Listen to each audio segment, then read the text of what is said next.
Salamlar hər kəsə dostlar. Bu günləri maraqlı bir video ilə qarşınızdayım.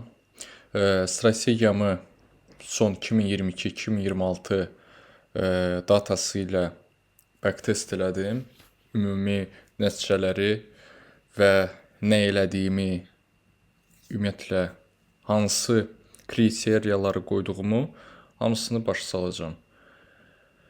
Demək ilk öncə bu data adi data deyil, yəni candle'ın açılış bağlanış datası deyil, ümumiyyətlə order flow datasıdır. Bildiyiniz kimi ucuzlu data da deyil, yəni bir ilin datası rahat $100, $150 civarında çıxa bilir. Demək Python'da yazılıb kod.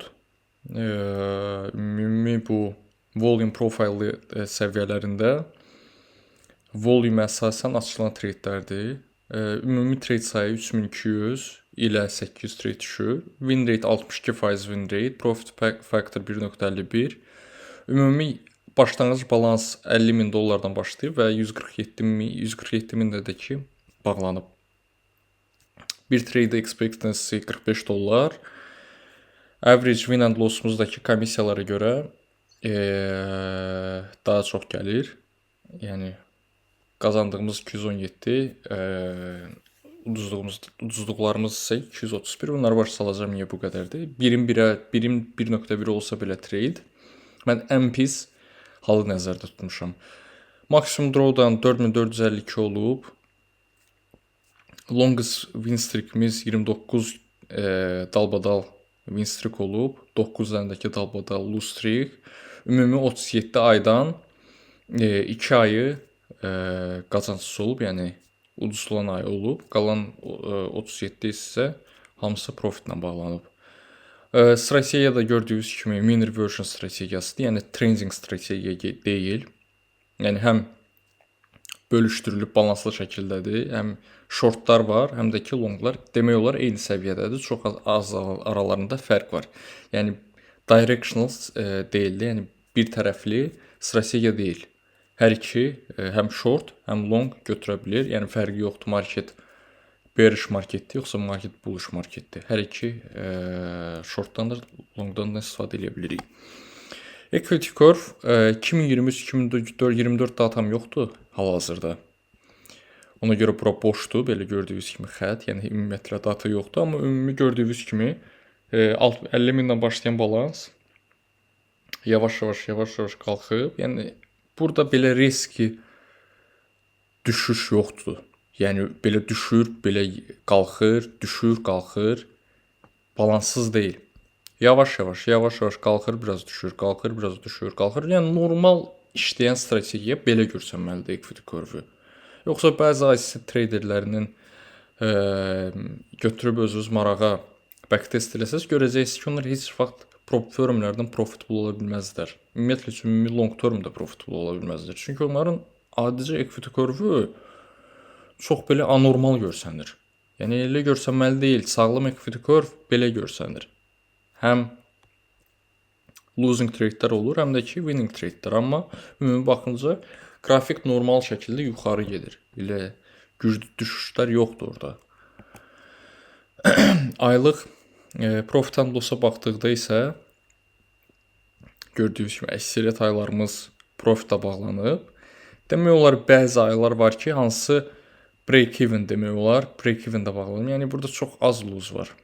Yəni bu $8 demək olar ki, ayın $8 ziyanla bağlı. Və mən əsas ümumi baxdıqda görmək olar ki, ayların əksəriyyəti break-even və yaxud normal gəlirinə bağlanıb. Drawdown da eyni şəkildə, yəni burada ümumi profitimizə baxdıqda görə bilərik ki, elə güclü drawdownumuz olmayıb. Tradelərin distribusiyası, yəni birim birədir. Birim bir olduğuna görə də ki, həm losing trade də birdir, winning trade'imiz də birdir. Bu da ki, mənim göstərdiyim bu stress testidir. Daha doğru şəkildə deyək, bu strategiya, yəni maksimum slipajı artıqlaması ilə qoymuşam. Komissiyanı 2 qat, 3 qat qaldırmışam və gördüyünüz kimi yenə də strategiya öz yerini saxlaya bilir. Yəni öz momentumunu qoruyub saxlaya bilir. Fərqi yoxdur. Slipaj böyük olduqda, az olduqda həmişə, yəni ki, yəni ümumiyyətlə ideal bir market ssenariyasında 200-2 min profit eləyə bilir. Az slipajla biraz az, yəni azaldıqca gedir. Bu da ki, ən stres, ən pis qoyduğum şərtlərdir. Yəni bu onsuz market tərəfdən ola bilməz. Yəni bütün treytlər bu şəkildə ola bilməz. Bəzi treytlər ola bilər ki, məsələn, brokerdən slipaj artıq ola bilər və yaxud komissiyanın artırılmasını yox, komissiyanı sadəcə marağa görə, yoxlamağa görə qoydum. Ümumiyyətlə ən yaxşı ssenari 147.000 profitable-dur, bəli. Win rate 5% belə azaltsaq, yenə də profitable-dur. 10% belə azaltsaq, yenə də profit factor eyni qalır, yenə də profitable ola bilir. Yəni ən pis ssenariyadır bu. Yəni 3 ilə 50.000 dollar, yəni çox pisdir. Ortalama udanların elə 200 tutalım, 200 dollar udurdusa udan, onu 180 dollar azaltmışam. Yenə də profitable-dur. 200 dollar udurdusa normal average udan 20% azaldığında 160 dollar yenə də profitable-dur. Slipajı 2 qat qaldıranda yenə də profitable-dur. Komissiyanı da 2 qat qaldıranda yenə də profitable-dur. Yəni hər cürə mən buna stres test deyirlər buna. Yəni stres testinin hamısını eləmişəm, hamısından da uğurlu şəkildə çıxıb. Və mən sevdiklərimdən biri Monte Carlo simulyasiyası deyirlər buna. 400 dəfə müxtəlif cürə yəni o udan treytlərin yerini dəyişməsidir bu. Yəni fərqi yoxdur da. Yəni əgər deyək tutalım bu bir dəfə bəxti gətirib belə qalxmışdısa, bunu 400 dəfə də yəni bunu 400 dəfə bölüşdürsək treytlər arasında, bunun yenə profitable olması yəni mümkünsüz bir şeydir. Əgər bu profitable strategiya deyilsə. Əgər profitable strategiyası, bunu 400 dəfə dəyişsə, bu yenə də profitable olacaq. O bəzi strategiyalarda görə bilərsiniz ki, bu xəttlərdən biri belə gedir. Yəni daha zəif göstərir. Demək ki, bu yəni nəsə bəxtəbəxt bir şey anlamır. Amma Monte Carlo simulyasiyası göstərir ki, qiymət bir yerə gedir ancaq. Yenə də olsa da yenə də gedir. Bildiniz? Yəni necə? Yəni 400 dəfə də bunu dəyişsə, yenə də eyni yerə gedir. Bu səviyyələrə görə win rate-imi göstərir.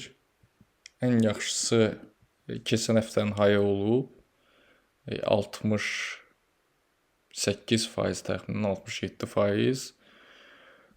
Ən pislərdəki bunlardır. Yenə də profitable-dırlar. Yəni demək deyil ki, pisdirlər, pul qazandırmırlar. Pul qazandırmaqla qazandırırlar, amma yenə də daha zəif sayılırlar. Günün saatlarına görə bu qaydadadır. Mən ümumiyyətlə 7 ilə 9-u çıxarmışam. Çünki zəifdirlər. Burada olan treytlər volatilliyi az olduğuna görə zəif treytlər sayılır.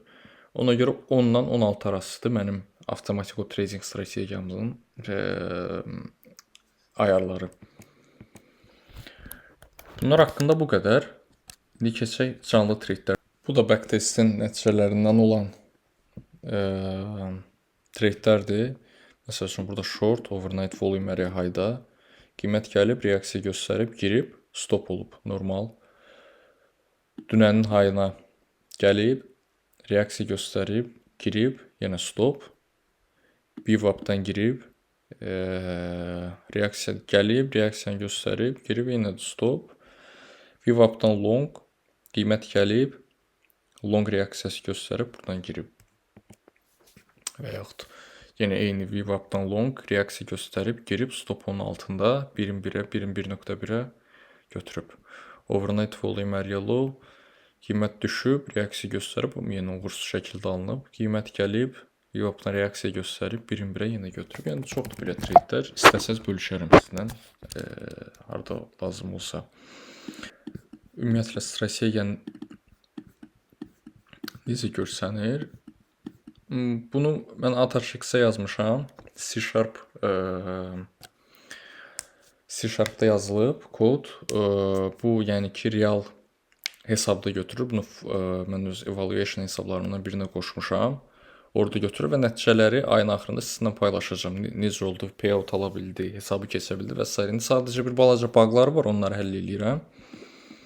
Yəni gördüyünüz kimi burada avtomatik buradan siqnal gəlir. MQ açıq deyil burada. MQ-da yox, MQ-da açır. Fixed 200-ün 220-yə 1-1-ə trade-ini qoyur, girir. Bunu bağlayım və volume profile səviyyələrimdir. Bu indikatora da bölüşə bilərəm sizdən. Bu hazır, burada gördüyünüz kimi dünənin, overnight'ın və həftəlik volume profillarını çəkir və göstərir.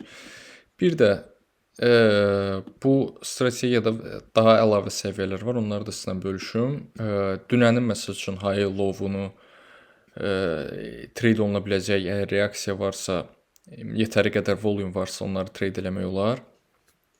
Aylıq eyni səviyyədə, eyni qaydada ayın high low-u və VWAP-dan istifadə eləmək olar. İndi məndə açıq deyil. Burada açım. Gördüyünüz kimi qırmızı regular trading hours VWAP. Bu ümumi sessiyanın London deyirəm, New York açılış bağlanışın VWAP-ı sayılır. Buradan da gözəl reaksiyalar ala bilir və strategiya burada gördüyünüz kimi məsəl üçün VWAP-dan lazım qədər volume olub, buradan short girib. Bu dünənin volume high-ından reaksiya alıb, buradan trade açılıb, amma gördüyünüz kimi gedə bilməyib, loss-la bağlanıb. Və əgər istəsəz, mən sizə ümumiyyətlə volume tək order flow settingsimi sizlə bölüşə bilərəm. Footprintdən necə istifadə edirəm və yaxud burada heatmap var. Buradan deyildi. Heatmapdən necə istifadə edirəm və ümumiyyətlə mən niyə trading view yox, AutoSheets'dən istifadə eləyirəm. Bunlar haqqında ayrıca video çəkə bilərəm. İndi market bağlıdır, heç görsənməyəcək. Amma sizə maraqlıdırsa, yəni bu strategiyanın nəticələri sizə maraqlıdırsa, fon hesabında necə olacaq, bunu paylaşaram hazır olandan sonra və daha çox əgər sizə footprint maraqlıdırsa, bu footprintin üstündən keçə bilərəm. Ümumiyyətlə absorptiona necə baxıram, həmin səviyyələrdə absorption olması, onun haqqında nə fikirləşirəm, onun haqqında da danışa bilərəm. Yəni danışmağa çox şey var. Sizə sadəcə maraqlı nə olan nədir, onu bölüşərsiniz. Hamısını mən danışaram, bir yerdə başa salaram hər şeyi. Yəni bu qədər göstərdim. Yəni backtest nəticələrim necədir? Yəni mən həmişə bu strategiya ilə trade eləmişəm, bu strategiya ilə eləyəcəm. Bu da bir sübutudur ki, bu strategiya profitable strategiyadır. Yəni bəzi adamların çəkdiyi, internetdə çəkdiyi strategiyalar kimi boş bir strategiya deyil. Yəni strategiya backtest olunmalıdır. Onun nəticəsi ortaya çıxmalıdır ki, bu nədir? Yoxsa sən elə strategiya yaratdım, girdim onu götürdüm, 1-2 həftə bu mənə qəşəng profit qazandırdı. Demək deyil ki, strategiya əla strategiyadır. Mənim aylarım var idi. Backtest nəticələrindən də çıxdı. Aya 87-90% win rate olub. Amma elə də olub ki, 52%, hətta 48% win rate olan ay da olub. İndi demək deyil ki, o bir ay 87.90 çıxmışdısa demək idi ki, bu strategiya profitable idi. Və yaxud həmin ay 48% çıxmışdısa demək idi ki, bu strategiya profitable deyil. Elə şey yoxdur. Ümumi, yəni market conditionlara görə, indi mənim öz settingslərim var. O market conditionlara görə avtomatik dəyişir. Bu qədər dostlar, maraqlı olursa fikirlərinizi bildirərsiniz və daha çox nə cür videolar görmək istəyirsiniz və yaxud hansı başqa strategiyalar varsa, hansını ki backtest eləmək maraqlı olar sizə, mənlə bölüşə bilərsiniz, nəticələrini sizinlə bölüşə bilərəm. Yəni bu qədər və bu indikatorun üstündə də ki, vaxtımın əsası bu indikator üstündə keçir, çünki tradingi avtomatikləşdirmək lazımdır. Tradingi avtomatikləşdirmək çox vacib deyil. Yəni ki, qazandıran tradinqin avtomatik olması qazandıracaq. Və avtomatik oluna bilməyən trading strategiyası yoxdur. O ancaq şey strategiyası ola bilər ki, mən buradan hiss elədim short olacaq, short girdim. Elə strategiyalar ola bilər. Amma qaydası olan strategiya hamısı backtest oluna bilər. Order flow nədir? Order flow data. Data nə ola bilər? Kodlaşdıra bilər. Kodlaşdırmaq da ki, kodlaşdırmaqla da olur, avtomatikləşdirmək olur. Boş söhbətdir ki, o order flow, nə bilim, backtest eləmək olmur və yaxud və s. Elə şey yoxdur, ola da bilməz. Order flow sadəcə datadır. Datanı da ki, kodlaşdırıb backtest eləmək olur. Bu qədər dostlar.